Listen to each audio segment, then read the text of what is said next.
Buenos días compañeros, mi compañero Eric Brenes y mi persona investigamos un poco sobre la herramienta Mater HTTNCK.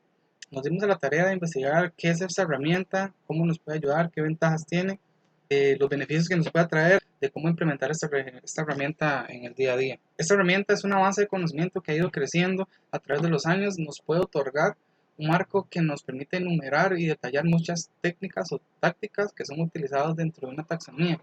Los aportes de una taxonomía se traducen en los usos valiosos que le podamos dar, como por ejemplo proporcionar un vocabulario enriquecido para intercambiar información con otras personas de la comunidad de seguridad. Esta herramienta además nos sirve como un marco técnico real para clasificar las detecciones actuales e identificar las brechas que tenemos o que se tienen en un punto ciego para la compañía. Y esto ante ciertos tipos de comportamiento de los ataques que detectamos. Específicamente podemos relacionarlo con el tema del diseño, la mejora, la evaluación, el mantenimiento de los esfuerzos y el monitoreo de la seguridad. A su vez, esta herramienta se divide por categorías, o está dividida por categorías: el acceso inicial, la ejecución, la persistencia, el escalado de los privilegios, la evasión de defensas, acceso a los credenciales, identificación, movimiento lateral, recolección, comando y control, exfiltración e impacto. A su vez, cada una de estas categorías puede ser dividida en subcategorías o en técnicas específicas para cada uno de los ataques mencionados, dentro de los cuales es posible encontrar más detalles acerca de esta técnica, ejemplos o referencias, qué plataformas han sido atacadas, cuándo, las fechas, cuándo fue detectada o cuándo fue utilizada, además de sugerencias para la mitigación de las mismas. Acá me encontré una página interesante en la cual se divide en esas categorías mencionadas y se le agregan bastantes ítems a cada uno. Acá están las categorías mencionadas y estos son los ítems. Cada uno de los ítems son agregados dependiendo de la necesidad del cliente o de la necesidad a estudiar. Cada una de ellas puede ser dividida y agregada la cantidad de veces que creamos que sea necesaria. Ya viene a dependencia de lo que es el cliente o la necesidad. Su finalidad no es ayudar a los cibercriminales ni fomentar de que eso siga creciendo. Por el contrario, esta herramienta es de gran utilidad para todos aquellos equipos de respuesta de incidentes, algún tipo de investigador o aquellos profesionales de la seguridad de la información que quieren mantenerse constantemente actualizados y atentos a las técnicas de ataque, y por ende, al mantenerse actualizados, tienen la prevención o van a tener prevención ante los mismos. Esta herramienta nace alrededor del 2013. Cada una de las técnicas o tácticas de procedimiento se basan en lo que se ha observado en los ataques reales. Muchos de los piratas informáticos lo que hacen es, o lo que hacían es tener un propio libro de jugadas, más que todo, que se le llamaba The Gameplay, para que los nuevos miembros que iban ingresando a este mundo sean productivos rápidamente, y esto porque muchos de los ataques son muy parecidos, si no es que se puede decir que son iguales. Todo esto ha traído ventajas. Se han encontrado alrededor de 291 técnicas en el marco que van a ir creciendo o se van incrementando con la creación de nuevas tecnologías o nuevos sistemas de inteligencia artificial o aprendizaje automático. Al final, esta herramienta nos permite de una forma incremental aprender de el monitoreo y hasta encontrar soluciones de las amenazas apenas aparezcan. Además, nos permite profundizar en cada uno de los procedimientos de las técnicas para comprender así mejor los diferentes tipos de ataques que se están ejecutando base a una técnica. Luego de este conocimiento, para crear detecciones que supervisan a los atacantes activos dentro de una subred o una red en función a los comportamientos que puedan tener en, en la red. ¿Cómo se usa esta herramienta? Esta herramienta funciona usando tácticas, técnicas y procedimientos. Estos están en un formato tabular, como lo mostró mi compañero. Las tácticas son los nombres de los encabezados de las columnas, lo cual da categorías generalizadas de por qué los atacantes usan técnicas específicas. Y las técnicas aparecen en cada cuadro, debajo de cada encabezado, o podríamos decir que son las celdas, y nos muestran qué hacen los atacantes para lograr que una táctica funcione.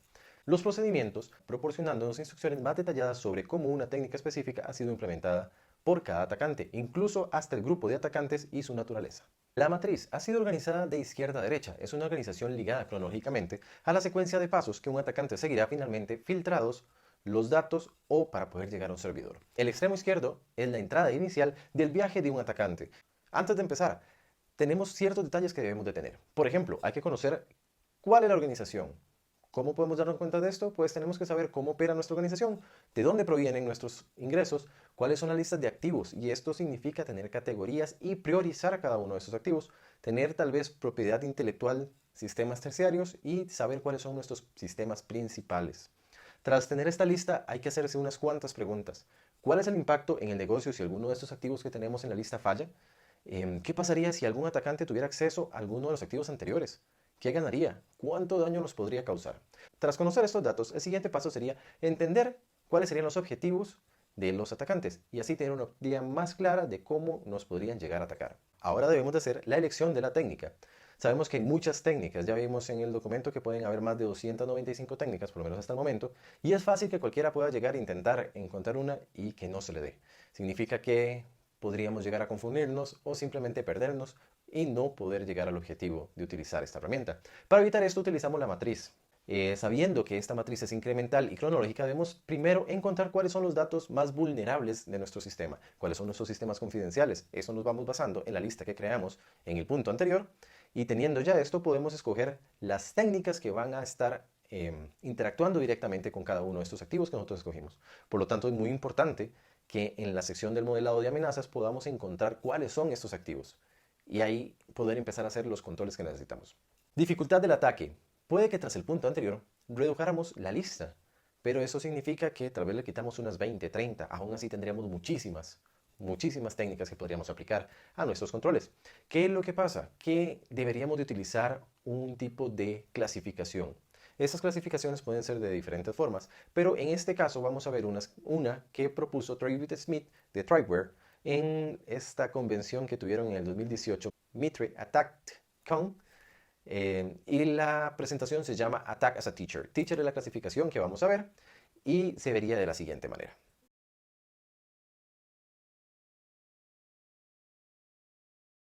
Como vimos, las palabras teacher, cada una tiene un significado y si agarramos esta clasificación y ponemos los 239 ítems que tenemos, podemos verlo algo así.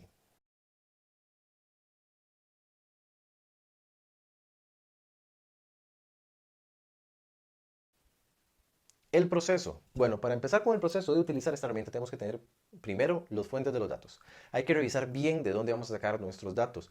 Cada técnica está asociada a una fuente y en el momento de usarlo en nuestra organización podremos agregar más de una fuente. ¿Qué significa si agregamos más de una fuente? Que podremos maximizar la cantidad de detecciones posibles.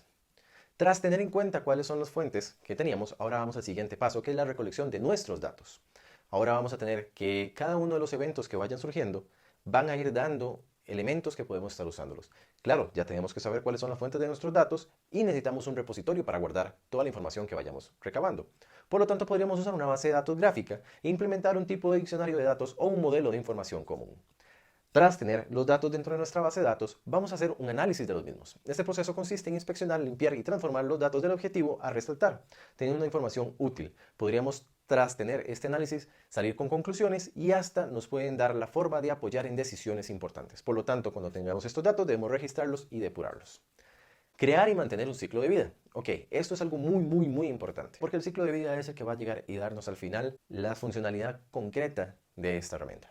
Lo primero que tenemos que hacer es una ideación de detección. Este va a ser un sistema de seguimiento donde vamos a tener básicamente una sección donde vamos a guardar nuestras ideas, implementaciones, aunque sean pedazos de la implementación, no necesariamente tiene que estar completo, y conocimiento que puede ser reutilizado a futuro.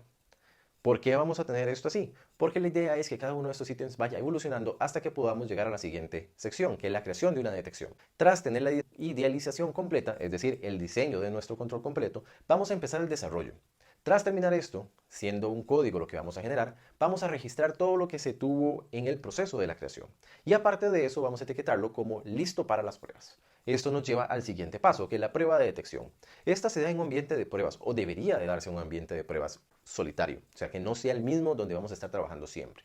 Debemos de registrar todos los eventos que se presenten en el momento de estar teniendo esas pruebas de detección. Esto va a ser como la cantidad de elementos que nos están presentando, cantidad de errores, problemas. Tenemos que darle una descripción a cada una de estas cosas, tenemos que saber cómo fueron que salieron, por ejemplo, qué fue lo que hicimos para que salieran los errores, y todo esto va a ayudar al desarrollador a solucionar el proceso que acabamos de crear. El siguiente punto es el despliegue de la detección. Este es un punto importante, ya que vamos a unir lo que es el equipo de pruebas con el equipo de desarrollo. Aquí el equipo de pruebas va a estarle mostrando al equipo de desarrollo qué fue lo que se encontró al aplicar su detección. También es muy importante que agreguemos a alguien del equipo de seguridad. Esto para revisar todo lo encontrado, porque puede que se haya presentado en el pasado o que simplemente sea algo nuevo y se deba de registrar. Tenemos el seguimiento de la detección. Tras el análisis interior de la toma de decisiones, debemos decidir si se rechaza la detección, es decir, lo que ya se hizo se rechaza como un control y se debe de quitar y volver a ejecutar, eso sí, guardamos las métricas, o simplemente se mantiene tal como está porque funciona para nuestra organización. Y lo último es la validación periódica. Esto significa que todas las detecciones o todos los controles que estamos creando deben de ser evaluados periódicamente para revisar si están funcionando o simplemente estar actualizando cada una de las cosas. Debemos de saber que estos se pueden volver obsoletos y debemos actualizarlos. Y también tenemos algunos procesos que dejamos perdidos en la primera parte que no se llegaron a completar, pero podemos ver si tal vez en este momento sí se pueden hacer. Por lo tanto, como conclusiones nos dimos cuenta que este es un proceso muy largo, necesitamos tiempo para poder aplicar todo. Se ocupan de mucha prueba y error. También tenemos que tener el conocimiento para poderlo hacer. Aparte del conocimiento técnico, tenemos que conocer a nuestra empresa, lo que significa que la empresa tiene que ser lo suficientemente madura para poder tener organizada todas sus cosas, como lo que son los activos, sistemas y funciones. Además, es un proceso que no se puede colocar en una organización si no está preparada. Tenemos que saber que es un proceso que puede llegar a ser muy monótono y por lo tanto podrían crearse brechas en la seguridad que estamos intentando ingresar a nuestra organización. Una de las cosas que se pueden hacer para evitar esto es agregar actividades que sean un poco más llamativas para los que están encargados de esto, como que hacer un tipo de juego o de torneo que puede llegar hasta dar premios para intentar detectar o solventar las vulnerabilidades.